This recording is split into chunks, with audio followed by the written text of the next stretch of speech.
Today we're going to talk about more polygamy and the results of jealousy and desire to be loved, which is hard. This is a interesting relationship set here. So, chapter 30. Let's start with a prayer. Did you do it yesterday or did I? I think it was me. Okay. I'm not sure. Yeah, that sounds right. Our Father in heaven, we thank thee very much for this beautiful day. We thank thee for the chance to be together. We ask thee to please help us to learn and to grow and to have peace in our lives. We thank thee for thy blessings, and we thank thee for being with us and watching over us. We thank thee for this beautiful world we live in. Please help us to care for each other and for the things that we need to in ways that will bless and benefit everyone that needs to be. We say these things and do so humbly in the name of Jesus Christ. Amen. Amen. Alrighty. I actually didn't remember that Jacob married more than just Rebecca and Leah. Yeah. Jacob marries Bilhah, and she bears Dan and Naphtali. This is the maidservant. He marries Zilpah, the other maidservant, and she bears Gad and Asher. Leah bears Issachar and Zebulun and a daughter, Dinah. So we know there's at least the one daughter. Then Rachel conceives and bears Joseph. Jacob works for Laban for wages of cattle and sheep. And again, Laban is being a total rear end, and he sees what he's getting out of Jacob and the fact that Jacob is blessed by God. And, you know, for what that is, that's good. But then he goes, stay a while longer. We're doing real good with you. And Jacob's like, dude, I'm done here. Let me go. Yeah, then the next chapter, I think it's the next chapter. Yeah. I genuinely did not remember, though, that I thought the others than Joseph, everybody else was bared by Leah. No. Actually, Rachel has the two sons. I know, she does, outside of Joseph and Right. The last one, I can't remember his name Benjamin. off the top. Yeah, Benjamin. I thought everyone else was born by one. I'm laughing because that made me remember the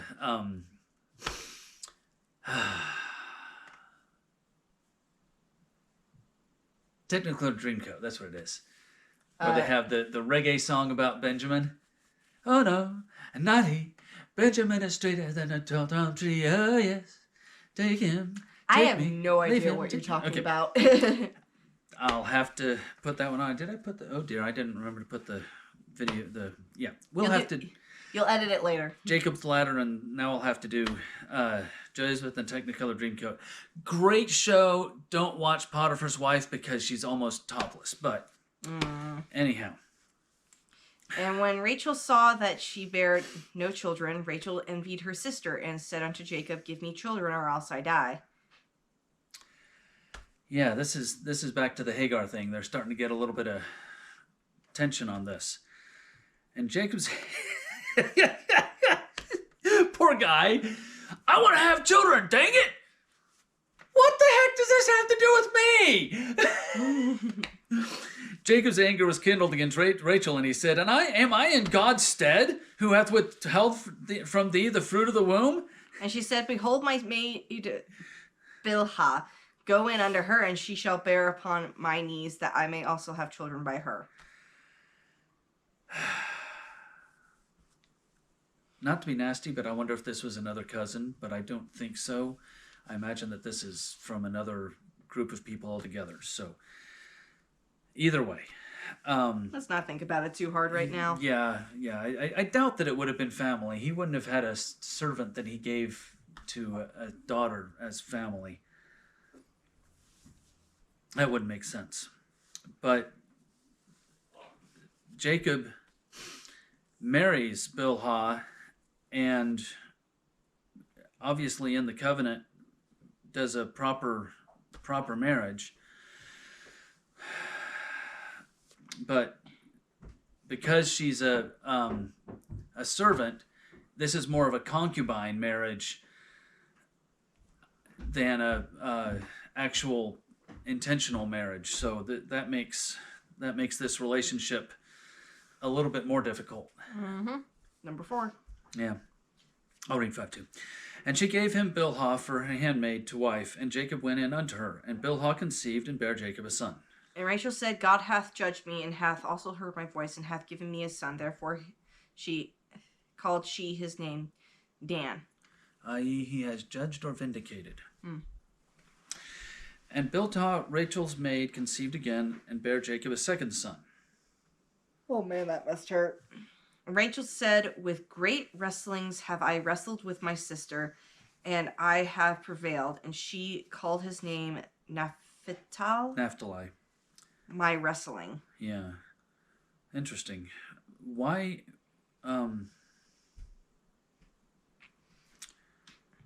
is she saying... They must be having some conflict over this then. Probably. Yeah. It was a big deal to have a child, have a son especially. So, anyhow, when Leah saw that she had left bearing, she took Zilpah her maid and gave her Jacob to wife. Leah's not getting out of this one. I want more kids. I am more valuable. I can be appreciated more. I wonder. I gotta wonder how many daughters there were in this. You know, they can't be having just guys. The 50-50 chance, it's bound to at least be one. Actually, or two. it's typically 40-60. More common to get girls than guys. Yeah. You know, that is a point, isn't it? Don't you need like recessive in order to get? No. It's all chosen by what comes out of the guy, but because the 2X chromosome to make a girl is just that teensy little bit heavier, and it has a teensy little bit more energy to get where it's going, it has that slightly higher chance of, and also guys tend to produce, from what I understand, more female chromosomes than male, and so the more active you are, the more likely you are to have girls to begin with. Huh. Yeah, I did not know that. It's an interesting. Lots of things are stacked against you, but as a general rule, I think the overall average is 40 guys to 60 girls. Percentage-wise. Right. And Zilpah, Leah's maid, bare Jacob a son, and Leah said, a troop cometh, and she called his name Gad. Which is good fortune. Wordplay on the Hebrew words Gidad, troop, and Gad, fortune. That's interesting. And Leah said, happy am I, for the daughters will call me blessed. And she called his name... Did I skip one? Yeah, 12. And Zilpah, Leah's maid, bare Jacob a second son. And Leah said, okay, happy am I, for my daughters will call me blessed. And she called his name Asher, which is happy or blessed. That's cool. And Reuben went... So Ash, from the Pokemon, is happiness or joy. You know, that kind of works out. Although, apparently in Japanese it's pronounced Satoshi. Either way. For the English translation, we'll just say, hey, he's joyful. And he is. And he gets himself killed way too often. I'm not wrong! No, he charges, like you said, there's something going on, let me run into it, and he gets knocked out, and it's like... Dude, have you no sense of self-preservation, Ash?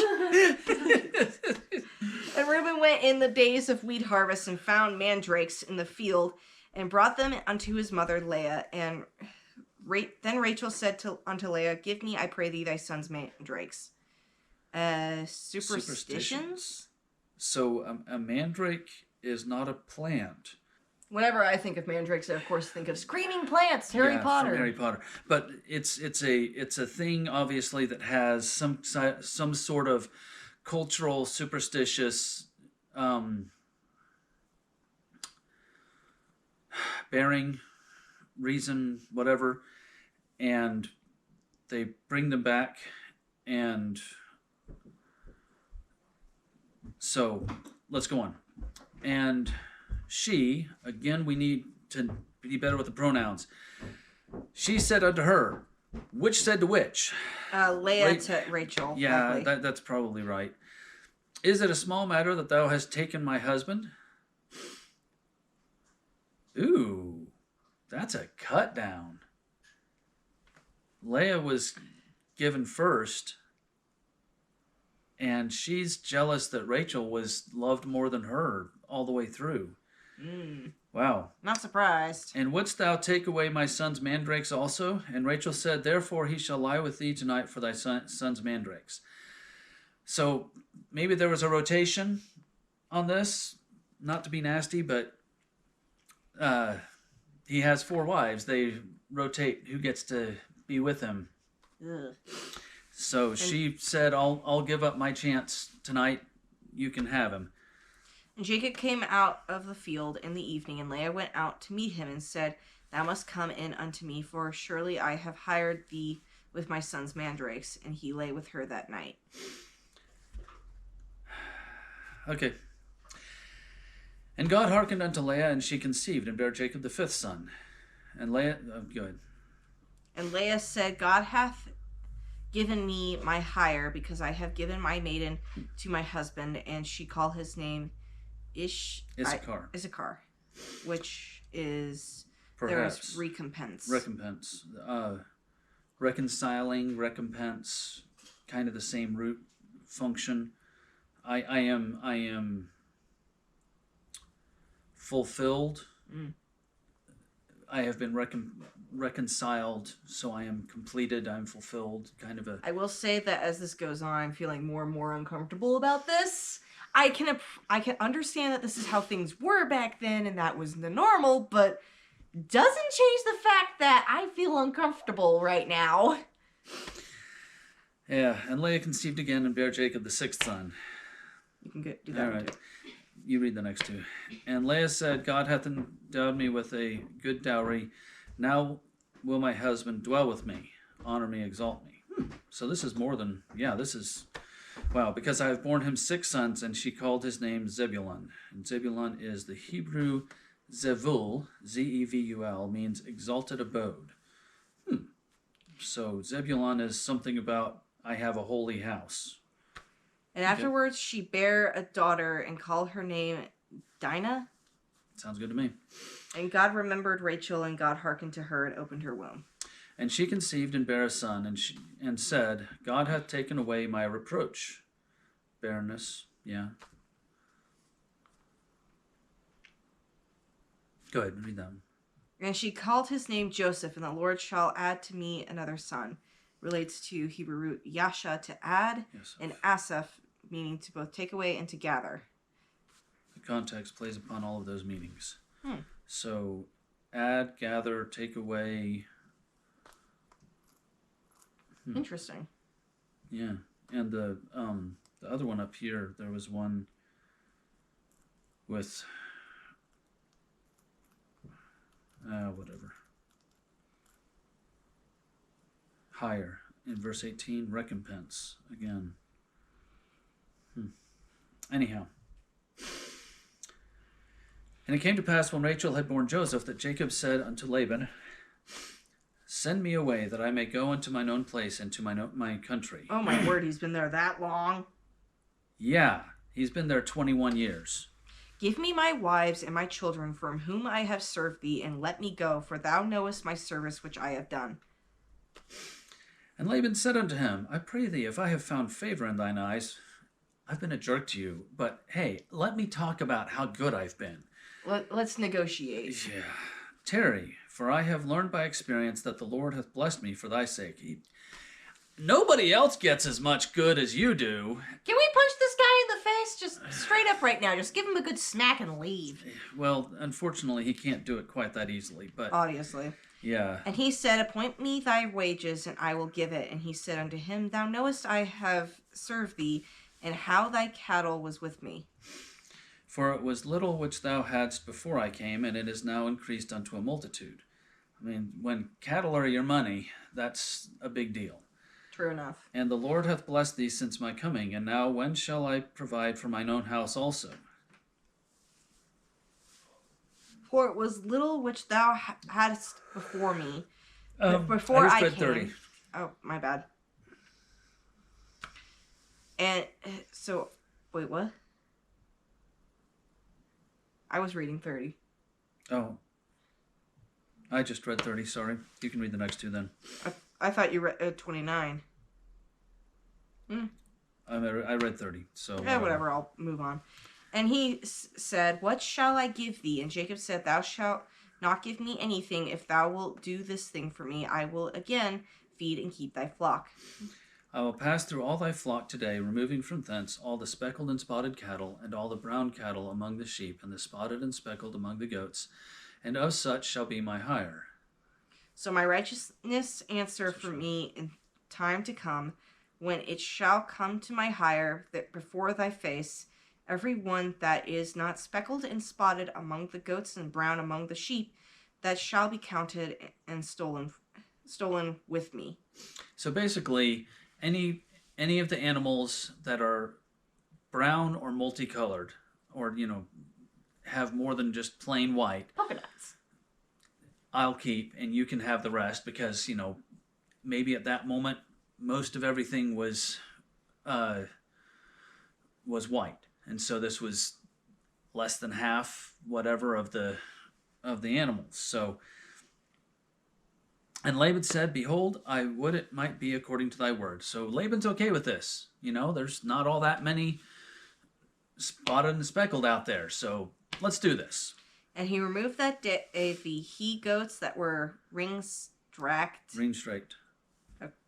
and spotted. They had lines on them. Okay. I guess. And all the she-goats that were speckled and spotted, and everyone that had some white in it, and all the brown among the sheep, and gave them into the hand of his sons. And he set 3 days' journey betwixt himself and Jacob fed the rest of Laban's flocks. And Jacob took him rods of green poplar and of the hazel and chestnut tree, and piled white strakes in them, and made the white appear which was in the rods. I've actually watched a video. There was a video done. They also did the Jesus movie, but they did 3 2-hour movies covering the first all of Genesis, and the other 3 2-hour movies were all of Luke. And it was really well done. They took the best information that they had at the time. It may be dated a little bit by now, but it was pretty good. And if you look at the footnotes here, there's another superstitious thing. Down in 39, I think it is. Yeah, that footnote 39.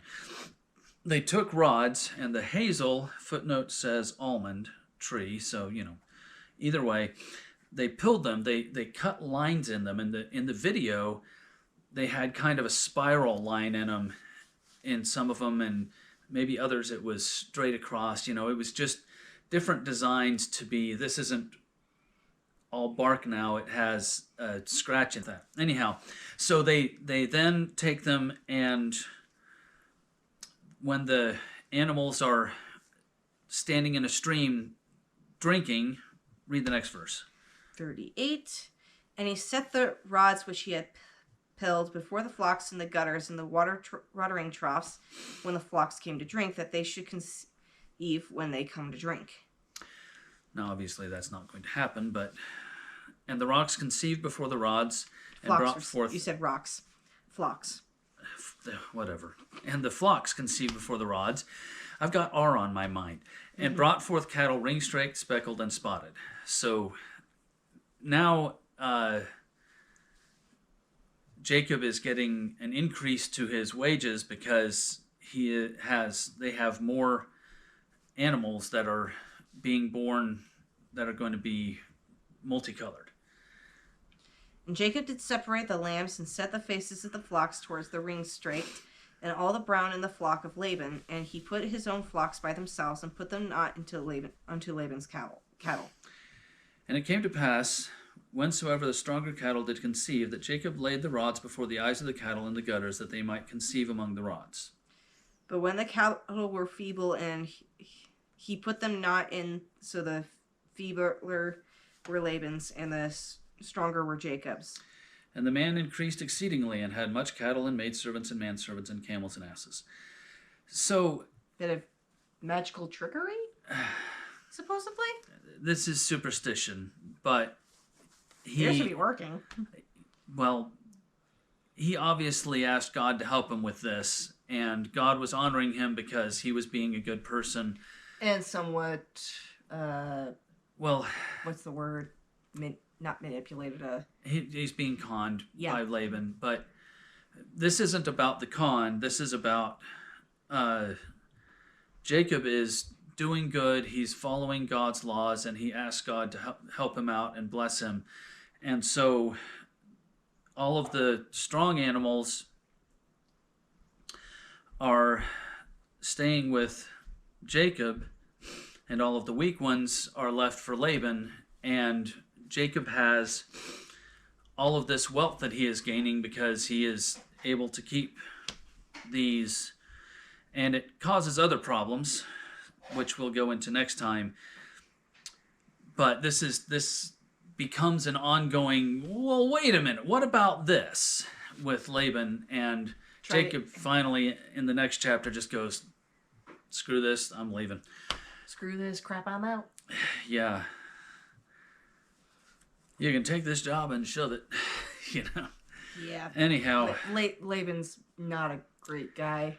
Laban, you know, I don't want to throw him under the bus.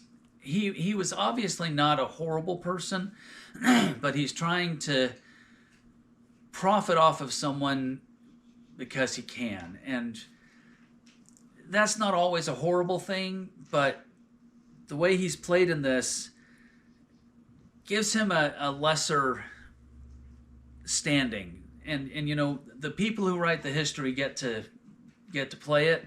The victors are the ones who write the history, or the history is written by the victors, something like that. Yeah, but you know, even the losers can write their own history. So Laban had his own history, and Jacob has his history.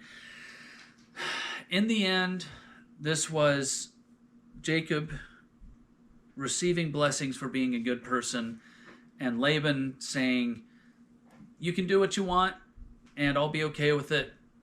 And then Jacob begins to increase drastically, and Laban's sitting there going, this isn't good. So we get into that in the next chapter tomorrow. So we will see you tomorrow. Bye. Adios.